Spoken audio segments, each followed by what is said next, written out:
سب سے پہلا حکم آپ کی طرف آتا ہے اللہ کا، وہ ہے جب آپ لا الہ الا اللہ کا اظہار کرتے ہو تو سب سے پہلا حکم کیا ہے؟ طہارت، اور طہارت کے بعد کیا ہے؟ نماز۔ سمجھتے ہو کہ نہیں سمجھتے ہو؟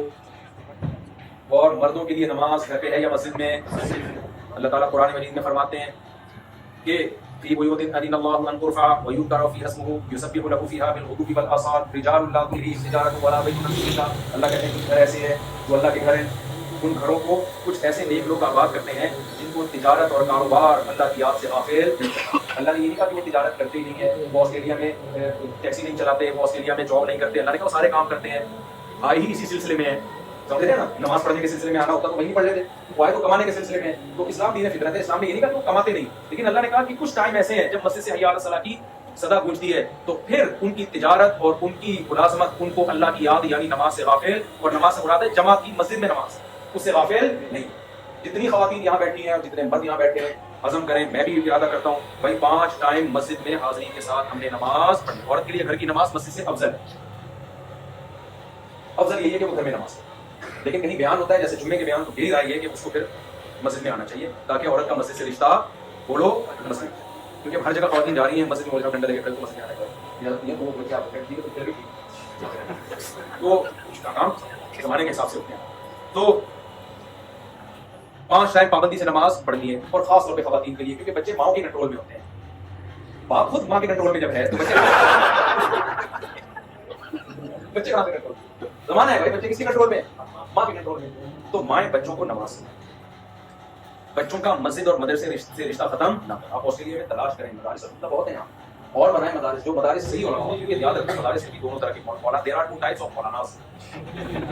پاکستان میں تو مدرسوں کے نام پہ دھندا بھی طبیعت سے ہوتا ہے، گراؤنڈ ریئلٹی ہے۔ پاکستان میں کمانے کا بہترین طریقہ یہ ہے کہ 4 دیواری کھڑی کرو، کچھ بچے ادھار لے کر آؤ کہیں سے، تو دیکھنے میں یتیم لگے غریب غریب سے لگے، تو ان کے نام پہ پھر نوٹ چھاپتے رہو، اور وہ جاتاری لا کے بٹھا دو، قرآن پڑھا رہے ہو۔ ایسا بہت لوگوں نے کروڑوں روپے کمائے ہیں، تو سارے مدرسے نہیں الحمدللہ بہت اچھے اچھے، تبھی تو الحمدللہ علماء بھی پیدا ہو رہے ہیں، لیکن بہت سے ڈرامے بازی بھی ہے۔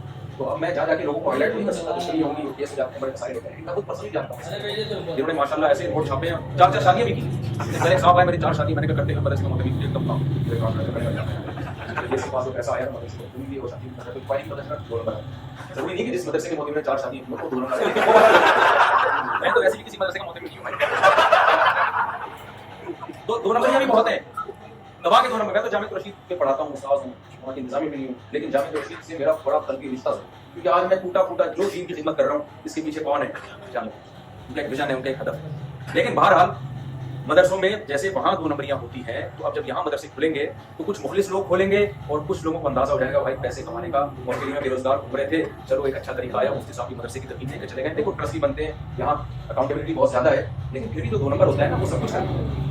ویسے ہی جو بھی اٹھا کے جو کام کرنا شروع کرتے ہیں، آپ نے دیکھنا ہے ریلائبل علماء ہوں، سیدھا علماء ہوں، تقوی والے ہوں، اگر وہ مدرسہ چلا رہے ہیں تو آپ نے ان کو بھرپور طریقے سے سپورٹ کرنا ہے۔ سمجھ میں آ رہی ہے بات کہ نہیں آ رہی ہے؟ اگر اسلام کو باقی رکھنا چاہتے ہو تمہارا بڑھاپا اچھا گزرے، اولاد انسان کے بچے بنے، نیک بنے، تو مدرسے کو آپ کو بنانا پڑے گا اور سپورٹ بھی کرنا پڑے گا، اور مدرسے سے رشتہ بھی بولو نا جوڑنا پڑے گا۔ تو خواتین کو بھی چاہیے اپنے بچوں کو دین سکھائیں، اور گھر میں نماز کی پابندی کریں، تاکہ اسلام سے، اور پردے کی پابندی کریں تاکہ اسلام سے رشتہ جڑا رہے۔ اور دیکھو عورت کو اللہ نے پردے کا حکم دیا، مرد کی عیاشی ختم کرنے کی، یہ پردے میں ہوگی تو میاں کو دیکھنے کے لیے اپنی بیوی کے علاوہ کوئی بھی نہیں ملے گا۔ حضرت حکیم صاحب رحمہ اللہ فرمایا کرتے ہیں جب ساری عورتیں پردے میں ہوں گی تو میاں لے دے کے بیگم کے پاس ہی آتا کچھ ملے گا ہی۔ آج گھر سے باہر نکلتا ہے تو ہر عورت دعوت دے رہی ہوتی ہے، تو نقصان کس کا ہوتا ہے؟ وہ بیوی جو گھر میں تم سے وفا کر کے بیٹھی ہے، تو اللہ نے اس کا حق رکھا ہے، انٹیوں کا حق سمجھتے ہو کہ نہیں سمجھتے؟ تو کھڑکی سے صرف سچی مچی کی جان ہے نا باڈی وہ نکلتی ہے، تو ایک کام یہ کرنا ہے۔ دوسرا کام آپ نے پہلا نماز ہو گیا، دوسرا کیا ہو گیا؟ مسجد اور مدرسے کا رشتہ مضبوط، تبلیغ میں بھی وقت لگا لیا کرو، گاہے بگاہے 3 دن 40 دن اللہ رسول کا نام سننے کو ملتا ہے، انسان کا ایمان تھوڑا سا تازہ رہتا ہے۔ اور خاندانی کام کیا کرنا ہے میرے بھائی؟ اہم ترین بات یہ ہے کہ جتنے بھی ینگ جنریشن ہے یا نوجوان بیٹھے ہیں، قطعاً شراب کباب کی طرف نہیں جاؤ۔ کوئی زنا کی دعوت دیتا ہے اس کو ٹھکراؤ۔ دیکھو نبی صلی اللہ علیہ وسلم نے جو ٹاپ کے ولی اللہ میں جن کو شمار کیا ہے نا، جن کو قیامت کے دن اللہ خاص اپنے عرش کے سائے میں لے کر آئے، وہ تہجد گزار نہیں ہے، وہ جو ہے وہ اشراق اور اواقی پڑھنے والے نہیں ہیں۔ فرمایا وہ نوجوان جس کو خوبصورت عورت زنا کی دعوت دے اور وہ کہے انی اخاف اللہ، مجھے اس کا خوف ہے، وہ یہ نہ کہ میرا دل نہیں چاہتا، جوان ہو، خواہشات کا سمندر ہو، لیکن کہ رکاوٹ کیا ہے؟ تو کل کسی نوجوان نے واقعہ سنا ہے کہ کسی نے اس کو زنا کی دعوت دی، اس نے کہا میں، حالانکہ کہہ رہا ہے بہت رغبت تھی لیکن میں اللہ کے خوف سے پیچھے ہٹ گیا، میں نے کہا میں نے اس کو خوشخبری دی میں نے کہا انشاءاللہ یہ جو تم اس گناہ سے بچے ہو نا، جبکہ روک ٹوک والا کوئی بھی نہیں، اور انسان اس لیے بچتا ہے کہ لوگ کیا کہیں، وہ خوف بھی نہیں. میں نے کہا تم جو بچ گئے انشاءاللہ اس کی برکتیں اللہ تمہیں تمہاری نسلوں میں انشاءاللہ دکھائے گا. اللہ کے خوف سے جب آپ کسی برائی سے بچتے ہیں، نسلوں تک اس کی برکتیں چلتی ہیں، نسلوں تک چلتی ہیں اس کی برکت. اپنی حرام خواہشات کو پورے کرنے والے مارکیٹ میں بہت ہیں، اپنی خواہشات کو اللہ کے لیے قربان کرنے والے مارکیٹ میں شارٹ ہیں. جو چیز مارکیٹ میں زیادہ ہوتی ہے اس کی ویلیو زیادہ ہوتی ہے، جو شارٹ ہوتی ہے اس کی ویلیو زیادہ ہوتی ہے.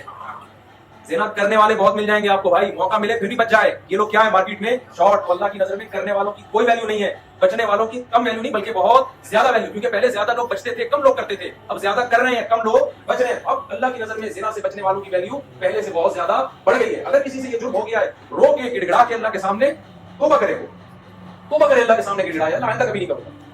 تو ہم کرتے ہو کہ نہیں کرتے؟ کیوں حلال اللہ نے پیدا کیا بھائی. اللہ نے تمہاری بیوی کو پیدا کیا، اس کو محبت ہو. ہمارے نبی کتنی محبت دے رہے ہیں اپنی زوجہ کو، جہاں سے منہ لگا کے پانی پی رہی ہے گلاس میں، اسی جگہ برتن میں آپ منہ لگا کے پانی پی. تو میاں بیوی کے رشتے کو اللہ نے بنایا بھائی، اس کے علاوہ آپ کا کوئی اور رشتہ بولو نہیں ہے. وہ کام کرو جو پیغمبروں کی سنت ہے، اس کے علاوہ کوئی راستہ لیگل نہیں ہے آپ کے. اور آخری بات بس یہ کر کے میں بیان ختم کرتا ہوں. اللہ نے اہل ایمان کی جہاں بھی صفات بیان کی ہیں، اکثر جگہوں پہ اللہ نے ایک صفت بیان کی ہے کہ یہ امانتوں کو پورا کرتے ہیں اور ایگریمنٹ کو پورا کرتے ہیں. مسلمان کبھی معاہدہ کر کے توڑتا نہیں. آپ جب ایک غیر مسلم ریاست میں رہ رہے ہیں، آپ کا ایگریمنٹ مسلم سے ہو یا غیر مسلم سے، اسلام نے دونوں ایگریمنٹس میں کوئی فرق نہیں. ایک حدیث میں ہر جگہ سنا رہا ہوں، یہاں بھی سنا کے بات ختم کرتا ہوں. نبی صلی اللہ علیہ وسلم نے یہ حدیث میں، جاپان میں بھی جتنے میرے بیان ہوئے ہر بیان میں، آسٹریلیا میں میرا دوسرا بیان ہے، پہلے بیان بھی سنائی دوسرے لوگ ہو سکتا ہے تھک گیا سن کے، میں بول کے نہیں سنتا. نبی صلی اللہ علیہ وسلم کا صلح حدیبیہ میں مشرکین سے معاہدہ ہوا. معاہدہ کس سے ہو رہا ہے؟ مشرکین جو آپ کے خون کے پیاسے لڑنے کے لیے بیٹھے ہوئے. معاہدہ ہو رہا ہے کہ یہاں سے کوئی مسلمان ہو کے وہاں جائے گا، یہاں سے کوئی کافر ہو کے وہاں جائے گا تو آپ اسے واپس نہیں کریں. لیکن ادھر سے کوئی کافر مسلمان ہو کے ادھر آ گیا، ہم اسے واپس کریں. یہ ایگریمنٹ مسلمانوں کے فیور میں تھا یا اگینسٹ میں جا رہا تھا؟ لیکن ایگریمنٹ کر سائن نہیں ہوئے، زبانی ایگریمنٹ. حضرت ابو جندل ہاتھوں میں بیڑیا، مسلمان ہو کے جو ان کے ظلم سہ رہے تھے مشرکین کا، بھاگ کر فرار ہو کر آئے نبی کے پاس. خوش ہوئے کہ مجھے پناہ ملے گی. مشرکین نے کہا آپ کا ہم سے ایگریمنٹ ہوا ہے، ان کو واپس کریں. آپ بتاؤ دل پہ کتنے پتھر رکھ کے یہ کام ہوا ہو. ایک اپنا مخلص ساتھی جو ایمان قبول کر کے آیا ہے اور ڈر ہے کہ واپس کیا تو اس کو قتل نہیں کر سکتے ہیں. لیکن پیغمبر صلی اللہ علیہ وسلم حضرت ابو جندل کو مشرکین کے حوالے کر. حالانکہ ابھی ایگریمنٹ پہ سائن کیوں؟ زبان. بھائی محمد صلی اللہ علیہ وسلم اللہ کے پیغمبر میسنجر اور گاڈ ہے، زبان دے کے واپس ہو جاتے تو آج آپ کے لیے بھی معاہدوں کو توڑنے کی گنجائش مل رہا ہے. بتایا کہ جو قرآن میں ہے کہ ایمان والے ایگریمنٹ اور معاہدوں کو توڑتے نہیں ہیں.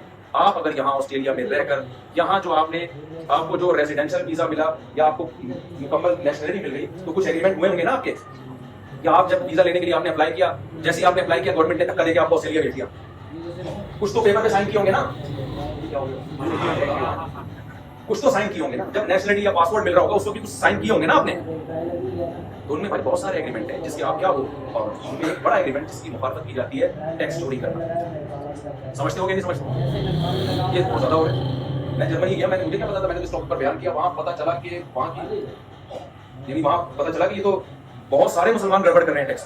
قرآن میں اللہ تعالیٰ کا ارشاد ہے تباہی ہے ان لوگوں کے لیے جو اپنا حق لینے کی باری آتی ہے 30 جب لینے کی باری آتی ہے تو پورا پورا حق لیتے ہیں، جب حق دینے کی باری آتی ہے تو اس میں ڈنڈی مارتے ہیں. آپ جب یہاں گورنمنٹ کی سہولتوں سے علاج میں اور مختلف چیزوں میں فائدہ اٹھاتے ہیں تو ایک پراپر انسان ہونے کی حیثیت سے، شہری ہونے کی حیثیت سے پورے بینیفٹس حاصل کرتے ہیں. جب گورنمنٹ آپ سے کہتی ہے کہ آپ اپنی ذمہ داری پوری کریں تو اس میں آپ کیا کرتے ہیں؟ بولو ڈنڈی مارتے ہیں. تو گورنمنٹ آپ کو جو سزا دے گی وہ بہت کم ہوگی اور ہو سکتا ہے آپ گورنمنٹ کی چھوٹ سے نکل جائیں. اللہ آپ کو نہیں چھوڑے. اللہ کہے گا میرے حبیب صلی اللہ علیہ وسلم نے اپنے ساتھی کو ان کے حوالے کر دیا ایگریمنٹ کی بیس پہ. تم پیسے نکالنا تمہارے لیے مشکل ہو رہا ہے. جھوٹ بول کر رہ رہے ہیں، مجھے فلانے نے قتل کی دھمکی دی تھی، اسائلم لے کے آ کے. بھائی کیوں جھوٹ بول رہے ہو یار؟ اللہ کی زمین بہت وسیع ہے. سچ بول کے آپ کو نیشنلٹی ملتی ہے، نہیں ملتی تو ہمیں دیکھو نا یار کیا کیا کریں. اگر بھاگنا کسی کے لیے حلال ہوتا تو سب سے اسپیڈ سے کون بھاگنے سوسائٹی کے لحاظ سے دیکھا کہتے ہیں نا دولہا گھوڑے میں کیوں آتا ہے، اس لیے آتا ہے اس کو بتایا جاتا ہے آپ کی چانس ہے میرے پاس. کیا کہہ رہے ہو؟ تو یار تمیز سے نیشنلٹی مل رہی ہے تو لے لو، جاب مل رہی ہے تو لے لو. جھوٹ کیوں بول رہے ہو؟ یہ ہو گیا تھا. ایک صاحب نے امریکہ کی نیشنلٹی کے لیے اپلائی کیا. میں نے اس سے پوچھا آپ کو کس کے حساب سے ملا؟ کچھ بھی نہیں آتا آپ کو. آپ کی نیشنلٹی پاکستان میں باقی رکھی ہوئی ہے، اس سے حیرانی ہو رہی ہے. کچھ بھی تک بھی نہیں آتا. اس نے کہا میں نے وکیل ہائر کیا. وکیل نے کیا کیا ہے؟ وکیل نے پورا کیس بنایا. وکیل تو ہر جگہ مل جاتے ہیں. علامہ اقبال نے ایسی تھوڑی کہا تھا پیدا ہوا وکیل تو شیطان نے کہا لو آج میں بھی صاحب اولاد ہو گیا. وکیل تو ٹوپیاں کرا دے گا. جب وکیل آئے نا دنیا میں تو شیطان نے کہا چلو اللہ نے ہمیں بھی بال بچے دے دیے. یہ اردو میں نے ترجمہ کیا ہے. ٹھیک ہے آسان. تو وہ کیا کیا انہوں نے کیا کیا کہ وہ کہتے ہیں کہ مجھے نیشنلٹی، میں نے کہا آپ کو کیسے کہتے ہیں؟ اصل میں وکیل نے پوری کہانی سنائی نا، وہ فلاں نے تنظیم والوں نے حملہ کیا تھا، پتہ نہیں کیا کچھ پورا ڈرامہ بنا کے ایسے دھماکے ہوئے اس کے قریب قریب میں، زندہ پتہ نہیں کیسے، حالانکہ تو شب برات کا پٹاخہ بھی کسی نے نہیں پھوڑا اس کے قریب، تو پٹاخہ بھی نہیں پھوٹا ہوا. ارے تم تمیز سے جہاں تمہیں روزی مل رہی ہے سچ بول کے وہاں کھا لو یار، اللہ کی زمین کیا ہے، بہت بڑی ہے. کیونکہ ایک دفعہ جھوٹ جس کی بنیادوں میں ساری زندگی جھوٹ ہی چلتا ہے. اس لیے بھائی سچ بولنا سیکھو، قانون کو فالو کرنا سیکھو. یہاں یہ امیج مسلمانوں کا بناؤ کہ یہاں کی گورنمنٹ کہے کہ یار مسلمان تو ہمارے جو پرانے شہری ہیں نا، یہ مسلمان تم سے بھی زیادہ اچھی لائف گزارے. سمجھتے ہوگی نہیں سمجھتے؟ ایک دفعہ میں کہیں کسی کنٹری میں تھا، بہت لمبی لائن لگی تھی نا ٹریفک کی، سائڈ میں راستہ تھا، ایک صاحب نے لائن توڑ دی نا، پاکستانی تھے وہ، ہمیں لگے، میں نے کہا یار یہ نہ کرو، دیکھو یہ اتنے گھنٹے سے لائن میں لگے نا، میں نے کہا یار سافٹ ویئر وہی ڈلے گا وہ اپڈیٹ. تو ایک اچھے شہری بن